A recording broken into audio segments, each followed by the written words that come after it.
உத்தரப்பிரதேசம் பரேலி முராதாபாத்துங்கிற ஒரு ஊரில் அங்கே வந்து முஸ்லீம்களும் நிறையா இருக்கிறாங்க.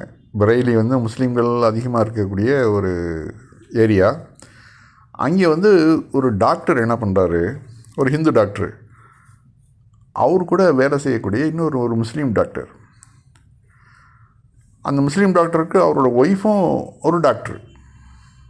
அப்போது இந்த ஃபேமிலி வந்து எல்லாமே டாக்டராக இருக்கிறதுனால இவர் என்ன பண்ணுறாரு, தன்னுடைய வீட்டை வந்து அந்த முஸ்லீம் டாக்டர்கிட்ட விற்கிறார். இது வந்து சாதாரணமாக எல்லோரும் நடக்கிறது தான். நமக்கு யாருக்கு விருப்பம் இருக்குதோ அவங்களுக்கு நம்மளுடைய ப்ராப்பர்ட்டியை விற்போம். இது என்ன ஆயிடுச்சு, அந்த அந்த ஏரியாவில் 450 ஹிந்து ஃபேமிலிஸ் அங்கே இருக்கிறாங்களாம். ஸோ இதை வந்து கேன்சல் பண்ணோம். இது வந்து நாங்கள் வந்து முஸ்லீம்கள் இங்கே வந்து வர்றதை நாங்கள் அனுமதிக்க மாட்டோம். இங்கே வந்து எல்லாம் சனாதன தர்மத்தை கடைப்பிடிக்கக்கூடிய ஆட்கள் நாங்கள் இங்கே இருக்கிறோம். இது வந்து எங்களுக்குள்ள கம்யூனல் பிரச்சனைகளை உண்டு பண்ணோம் அப்படின்னு சொல்லிட்டு போராட்டம் பண்ணியிருக்கிறாங்க. டிசம்பர் 4 அன்னைக்கு அந்த ரிஜிஸ்ட்ரேஷனை கேன்சல் பண்ணணும் அப்படின்னு சொல்லிட்டு. நம்ம நாடு எங்கே போயிட்டுருக்குது பார்த்தீங்களா? இதில் வந்து படித்த ஃபேமிலியாக அவங்க எல்லாம். இது வந்து எந்த அளவு மக்களுடைய மனசில் விஷத்தை வந்து இந்த பிஜேபி குரூப்பு ஏற்படுத்திருக்குன்னு பாருங்கள். அந்த அம்மா பேசுகிறதையும் பாருங்கள். இந்த அம்மா சொல்லுது, எங்களுடைய ஃபேமிலி பெண்களுக்கு இப்போ பிரச்சனைகள் வரும். பின்னாடி எப்படி பிரச்சனை வரும்? முஸ்லீம் வந்து அவரும் டாக்டர் ஃபேமிலி, அவர் படித்த ஃபேமிலி, அவர்னால வந்து இவங்க ஃபேமிலிக்கு பெண்களுக்கு வந்து ஆபத்து வருமா? எந்த அளவு அறிவு கட்டதமான பேச்சு பேசுகிறாங்க பாருங்க. இதெல்லாம் வந்து படித்த பெண்களா? இது நமக்கு ஆச்சரியமாக இருக்குது. படித்த பெண்கள் இப்படி பேசுகிறாங்களே, இது எந்த வகையில் ஏதாவது ஒரு ஆதாரங்கள் இருக்குதா? என்ன முஸ்லீம்னாக்க அப்போ அந்த அளவு வீக்காக அவங்க பெண்களை வந்து வளர்க்குறீங்களா? முஸ்லீம்களை பார்த்தா வாங்கி போயிடுவாங்கன்னு சொல்லிட்டு அது அப்படி நீங்கள் ஒத்துக்கிறது மாதிரி தான் இருக்குது. அது அதான் அந்த பதிவிலே ஒரு கமெண்ட் வந்துருக்குது பாருங்கள். Through all these bastards in jail in charge of discrimination, they don't belong in a society. Just having some degrees does not make a person educated. அதாவது தான் டிகிரி படித்தவங்கலாம், இப்போ டிகிரி வச்சுருக்கவங்களாம் பெரிய அதாவது make a person educated. Just having some degrees does not make a person educate. அதாவது degree வச்சுருக்கலாம் அறிவாளியாக இருக்க முடியாது அப்படிங்கிறாப்புல.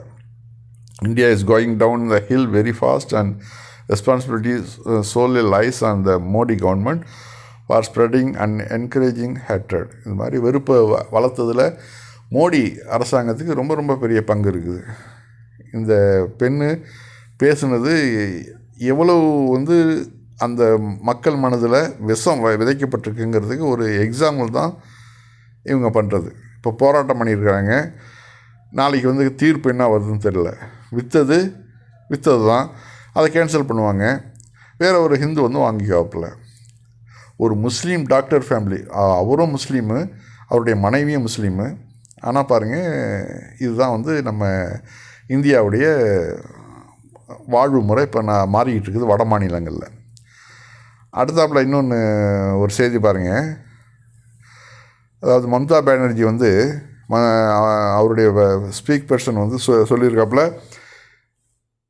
அதாவது பங்களாதேஷில் வந்து இந்துக்களை காப்பாற்றுறதுக்கு ஆட்களை அனுப்புங்க அப்படிங்கிறது மாதிரி. அதுக்கு தான் பங்களாதேஷி ஆள் பேசியிருக்கிறாப்புல.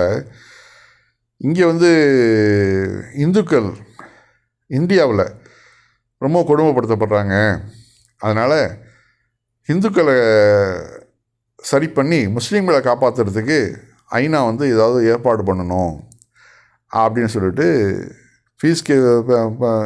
Piece keeping force should be sent to India அப்படின்னு பங்களாதேஷ் அரசியல்வாதி பேசியிருக்கிறாப்புல. இது தேவையா நமக்கு? இப்போ அவன்லாம் வந்து காரி துப்புற அளவுக்கு நம்ம நாட்டோட நிலைமை இருக்குது பாருங்கள். பங்களாதேஷ்காரன் சொல்கிறான், உன் நாட்டில் வந்து நீ மைனாரிட்டி எப்படி வச்சுருக்கிற, நீ வந்து என்ன ஏன் நாட்டை பற்றி நீ எப்படி கேட்கலாம் அப்படின்னு சொல்லி கேட்குறத பார்க்குறோம். இது வந்து பெரிய அவமானம் அது நமக்கு, இல்லைங்களா?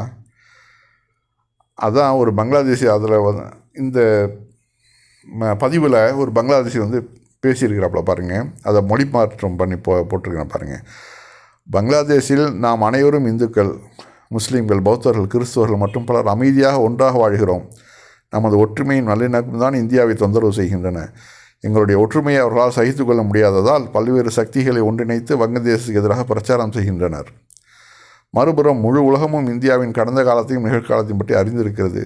இந்தியாவில் சிறுபான்மையினர் நிம்மதியாக தூங்க முடியாது. அவர்கள் தொடர்ந்து தாக்குதலுக்கு பயந்து வாழ்கின்றனர். சிறுபான்மையினர் ஒடுக்குமுறையில் இந்தியா முதலிடத்தில் உள்ளது. எனவே வங்கதேசத்தின் ஆலோசகர் லெப்டினன்ட் ஜெனரல் ஜஹாங்கீர் ஆலம் சௌத்ரி கூறியது 100% உண்மை. இந்தியா தனது சிறுபான்மையினருக்கு பாதுகாப்பு மற்றும் ஸ்திரத்தன்மையை உறுதி செய்ய ஐநா அமைதி காக்கும் படைகள் அவசரமாக தேவை அப்படின்னு ஒரு பங்களாதேசி நம்ம இந்தியாவை பற்றி பேசியிருக்கிறாப்புல. இது வந்து உலக அளவில் வந்து நம்ம இந்தியாவுடைய மானம் காப்பிடுறது. இதற்கெல்லாம் காரணம் சகிப்புத்தன்மை கொண்ட ஒரு நாடாக இருந்த இந்தியாவை ஒரு மதவெறி கொண்ட ஒரு நாடாக மாற்றி அந்த பெருமையெல்லாம் மோடி அவர்களையே சாரும்.